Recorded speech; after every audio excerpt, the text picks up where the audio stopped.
సుమన్ టీవీలో మీ business promotions కోసం ఈ కింది నెంబర్ను సంప్రదించగలరు.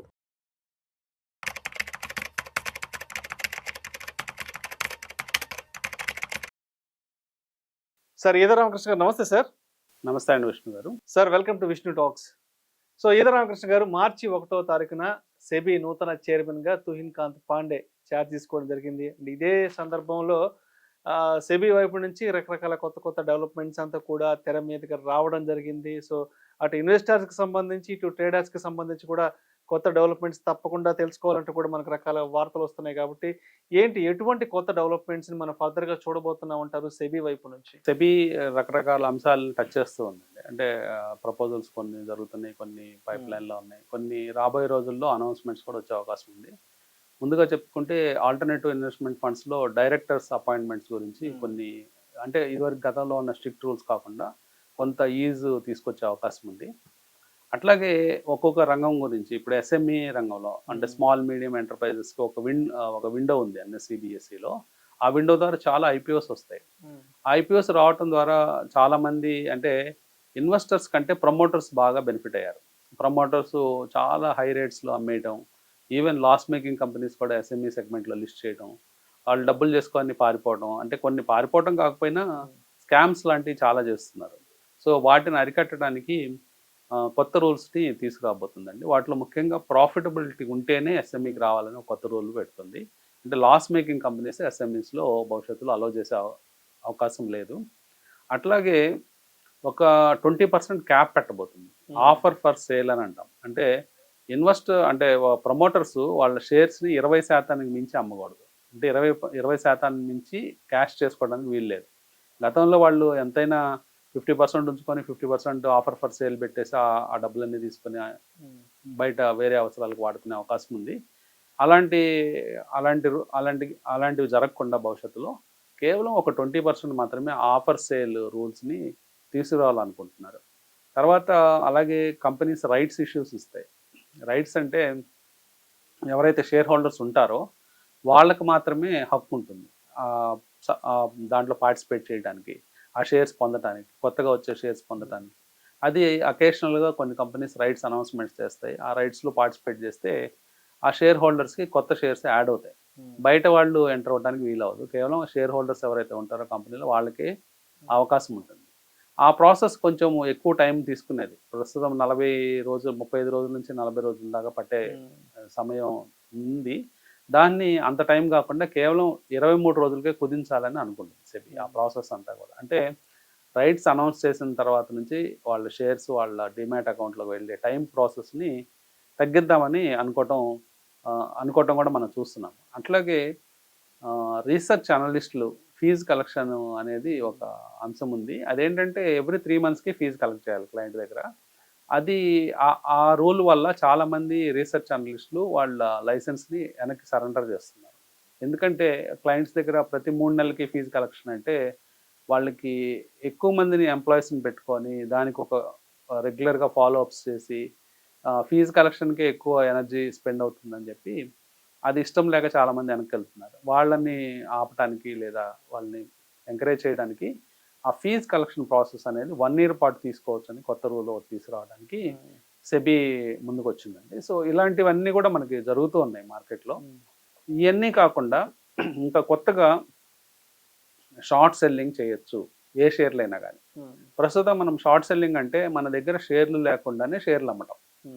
అంటే ఫర్ ఎగ్జాంపుల్ మనం అది F&O షేర్స్లో చూస్తాం. ఫ్యూచర్స్ అండ్ ఆప్షన్స్లో ఒక 250 షేర్ల దాకా ఉంటాయి స్టాక్స్ సంబంధించినవి. 250 షేర్లని మన దగ్గర షేర్లు లేకపోయినా మనం అమ్మచ్చు. అమ్మిన తర్వాత అవి మనకి ఒక సెటిల్మెంట్ పీరియడ్లో సెటిల్మెంట్ చేసుకోవడానికి అవకాశం ఉంటుంది. తద్వారా లాభం పొందే అవకాశం. అంటే మనం ఒక స్టాక్ని గుర్తించి స్టాక్ పడిపోతుందని కనుక మనం గమనించగలిగితే పడిపోయే షేర్లను మనం ముందుగా అమ్ముకుంటే ఈవెన్ మన దగ్గర షేర్ లేకపోయినా అది F&O కేటగిరీలో ఉంటే ఆ బెనిఫిట్ పొందే అవకాశం కేవలం F&O స్టాక్స్ మాత్రమే ఉంది. కానీ సెబీ ఆ రూల్ని అన్ని స్టాక్స్కి వర్తించాలని చూస్తుంది. అంటే అన్ని షేర్లను కూడా షార్ట్ సెల్లింగ్ చేయొచ్చు అన్ని కొత్త రూల్ని తీసుకొస్తుంది. కేవలం దాంట్లో కొన్ని మినహాయింపులు ఉన్నాయి. అంటే ట్రేడ్ టు ట్రేడ్ షేర్స్ అని ఉంటాయండి. అంటే ఒక షేర్ కొన్నామంటే కంపల్సరీ 100% మనీ కట్టాలి అదే రోజు. అట్లాగే ఒక షేర్ అమ్మామంటే కంపల్సరీ డెలివరీ ఇవ్వాలి. అంటే మనం ఈరోజు మార్నింగ్ అమ్మిన ట్రేడ్ టు ట్రేడ్ కేటగిరీలో ఉన్న షేర్స్ మార్నింగ్ అని మనం అమ్మితే ఆ షేర్లు మళ్ళీ మధ్యాహ్నం మళ్ళీ కవర్ చేయడానికి వీలు ఉండదు. కంపల్సరీ డెలివరీ ఇవ్వాలి. మళ్ళీ కొనాలి అనుకుంటే నెక్స్ట్ డే కొనాలి. ఒకవేళ అదే రోజు కొన్నా కానీ అది కొత్తగా మళ్ళీ కొన్నట్టు అవుతుంది, కానీ ఈ డెలివరీస్ మాత్రం ఇచ్చేయాలి. ఇలాంటి రూల్స్ ఉన్నాయి ట్రేడ్ టు ట్రేడ్. ఆ కేటగిరీ షేర్స్ మినహాయించి అన్ని షేర్స్కి ఈ కొత్త రూల్ని అప్లై చేయాలని అనుకుంటున్నారు. షార్ట్ సెల్లింగ్ని తీసుకురావాలని సెబీ భావిస్తూ ఉందండి. ఇవన్నీ కాకుండా డీమ్యాట్ అకౌంట్స్కి సిమ్ బైండింగ్ చేయాలనుకుంటుంది. అంటే డీమ్యాట్ అకౌంట్స్ అన్నీ కూడా ఒక సిమ్కి లింకప్ చేయాలని అనుకోవటం కూడా కొత్త రూల్ని ప్రపోజల్ పెట్టింది. అది కూడా చర్చ జరుగుతుంది. దీంతో పాటుగా F&O ట్రేడింగ్ చేసే వాళ్ళందరికీ ఎలిజిబిలిటీ క్రైటీరియాస్ క్రియేట్ చేద్దామని అనుకుంటుంది. అంటే ఎలిజిబిలిటీ క్రైటీరియా అంటే ఒక ఎగ్జామ్ పెట్టడం, అంటే ఆ ఎగ్జామ్లో పాస్ అయిన వాళ్ళు మాత్రమే F&O ట్రేడింగ్ చేయడానికి అర్హులని చెప్పడం. ఇట్లాంటి కొత్త రూల్ని కూడా ఆలోచిస్తుందండి. అంటే ప్రస్తుతం ఎవరైనా కానీ ₹1,00,000 ఉంటే మనము F&Oలో ఫ్యూచర్స్ అండ్ ఆప్షన్స్ కొనుక్కోవడం ఇట్లాంటి పనులు చేస్తూ ఉండేవాళ్ళు. వాళ్ళని అందరినీ కూడా నిజంగా వీళ్ళకి నాలెడ్జ్ ఉందా లేదా, అంటే మనం సెబీ నుంచి గతంలో చూసాం 90%, 91% అబోవ్ నష్టపోతున్నారు స్టాక్ మార్కెట్లో కేవలం F&O ట్రేడింగ్ చేసి అని సెబీ మొత్తం డేటా సేకరించి చూసింది. సో వాళ్ళని ఇంకా నష్టపోయే వాళ్ళని అరికట్టాలని చెప్పేసి ఉద్దేశంతో ఒక ఎగ్జామ్ తీసుకొచ్చి ఆ ఎగ్జామ్లో పాస్ అయితేనే నువ్వు F&O ట్రేడింగ్ చేయొచ్చు అనే రూల్ పెట్టడం కొత్తగా సెబీ ఆలోచిస్తుంది. దాని మీద కూడా వార్తలు నిన్నే రావడం జరిగింది. అంటే ఇలాంటి రూల్స్ అమెరికాలో వేరే రకంగా ఉంటాయి. అమెరికాలో ఏం చేస్తారంటే $25,000 మినిమం అకౌంట్లో ఉంటేనే F&O చేయాలి. ఓకే, $25,000 లేని వాళ్ళు, ఒక $2,000 ఉన్న వాళ్ళు వెళ్ళి షేర్లు కొనుక్కోండి అని చెప్తారు. అంతేగాని ఫ్యూచర్స్ అండ్ ఆప్షన్స్ కొనమని చెప్పరు. వాళ్ళకు ఫ్యూచర్ అండ్ ఆప్షన్స్లో ఎంట్రీ ఇవ్వరు. $25,000 ఉన్న అకౌంట్స్ మాత్రమే ఫ్యూచర్స్ అండ్ ఆప్షన్స్ చేయడానికి రూల్స్ ఉంటాయి. మన ఇండియాలో కూడా అలాంటి రూల్స్ తీసుకొస్తే ఒక రకంగా ఉంటుంది. అంటే ఒక లిమిట్ పెట్టుకొని 10 lakhs ఉంటేనే అకౌంట్లో F&O ట్రేడింగ్ చేయొచ్చు అంటే అదొక పద్ధతి.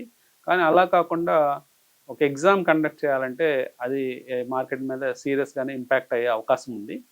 ఎందుకంటే ఎగ్జామ్స్ తీసుకొని నాలెడ్జ్ ఉందని ప్రూవ్ చేసుకొని అప్పుడు F&O చేయాలంటే అది ఒక పెద్ద తతంగం లాగా మారుతుంది ఇన్వెస్టర్కి, ట్రేడర్కి.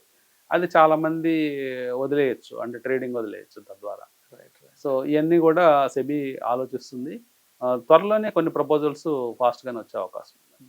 సో మొత్తానికి డీమ్యాట్ అకౌంట్లకు సంబంధించి, అదేవిధంగా F&O ట్రేడింగ్కి సంబంధించి కొంత ఉక్కుపాదం అని చెప్పవచ్చు, లేదంటే కట్టుదిట్టమైన రూల్స్తో ఇక్కడ నుంచి ముందుకు వెళ్ళే అవకాశం అయితే సెబీ వైపు నుంచి ఉంది. సో తప్పనిసరిగా ఇన్వెస్టర్లు, ట్రేడర్లు డీమ్యాట్ అకౌంట్లకు సంబంధించిన కొత్త ప్రపోజల్స్, డెవలప్మెంట్స్, అదే F&Oకి సంబంధించి కూడా ప్రతి ఒక్కరు ఇవన్నీ దృష్టిలో ఉంచుకోవాలి ఫర్దర్గా మార్కెట్లు మూవ్ ఆన్ అవ్వాలంటే. అవును. Thank you sir, thank you so much Ramakrishna గారు. థ్యాంక్ యూ అండి.